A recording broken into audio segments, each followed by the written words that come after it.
Listen, I have a story for you. Something the examiner will love. A healing, possibly divine. A girl performing miracles after a visitation from the Virgin Mary. Hi, Evan. How are you? I am good. How are you? I'm very excited to talk to you. I'm even prepared with my shirt. She's back there. I see her back there. Yes. I don't get a lot of chances to wear this shirt, especially now that we're staying inside. So I was like, this is my moment. Absolutely. So I was very excited to talk to you because you have a very interesting career. A lot of people don't know, but you are the man behind the Disney sequels. Yes. That's amazing. Can I ask you, what was the process of doing those Disney sequels? I basically wrote a family movie back in 2000 that Disney read and felt that it was live action, but it applied to animation. They brought me in for a meeting, and they ended up giving me a job to write Jungle Book 2, the animated one. And they liked my work, so they kept me on. And I have to say, I had 8 years, wonderful years, from 2000 to 2008 at the Disney animation side of things, during which I wrote one of my personal favorite movies, Pooh's Heffalump movie. Then Disney brought me back into the fold in 2016 to write Beauty and the Beast, because by then my live action career had taken off, and they felt I was a good person to chaperone this animated movie into a live action. That's amazing. I mean, you touched probably my entire generation. Everybody watched those movies. I'm very happy to have done so.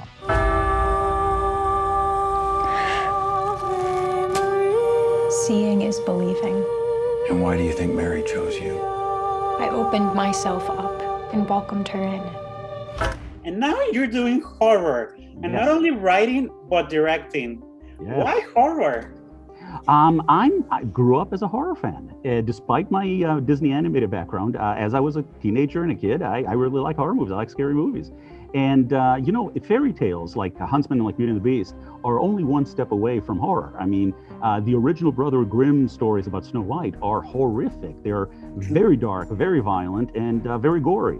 And so there's a very slender thread that separates scary from enchanting. Enchantments can go wrong in very, very bad ways. And let me ask you, why did you want to do a kind of possession story about a religious story? What inspired that? Well, I think I am a big fan of supernatural thrillers. I'm less a fan of real world horror because I think we live with it all the time in reality, and I like to escape from reality. So I love supernatural thrillers, and I think the ones that deal with religion and faith are the most intriguing because fundamentally I find them stories of hope, even when they're dark. In the original Omen, if you remember, Gregory Peck loses at the end. The side of good in the first movie lose. But even so, if you accept the existence in a film of absolute evil, it only stands to reason that there's also absolute good. And I find that a message of hope. And I think that our audience, the Latino audience, is going to love this movie because a lot of our audience is Catholic, especially Catholic. Yes. But they also are really big fans of horror movies. So I think that this is going to be like perfect for them. I think so. And again, I go back to, I think horror movies are reaffirmations of faith. So I'm not surprised that they like horror movies. Faith in evil empowers evil. Believe in her.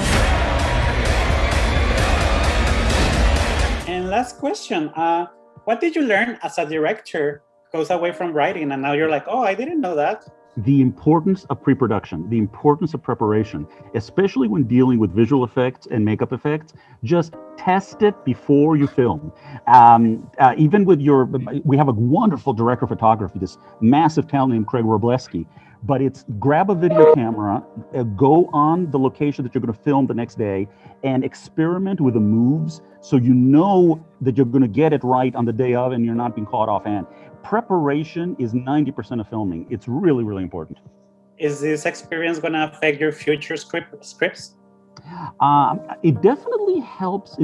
I'm first and foremost a writer, so I don't know where the directing team's going to go. But in terms of writing, now that I've directed, I think I have a better understanding of how to make the director's life a lot easier, both in terms of how you stage things, the production values, the hitting the dramatic points in each scene. I think I've grown as an artist in general because of my experience as a director. Holy Mary, Mother of God, The Lord is with you. Evan, thank you so much for talking to us. Thank you, Jovanny. And you have some pretty cool projects in the future, like Snake Eyes and Bright. Yes, I do. I can't wait for what's to come. Thank you very much. Gracias, hasta luego.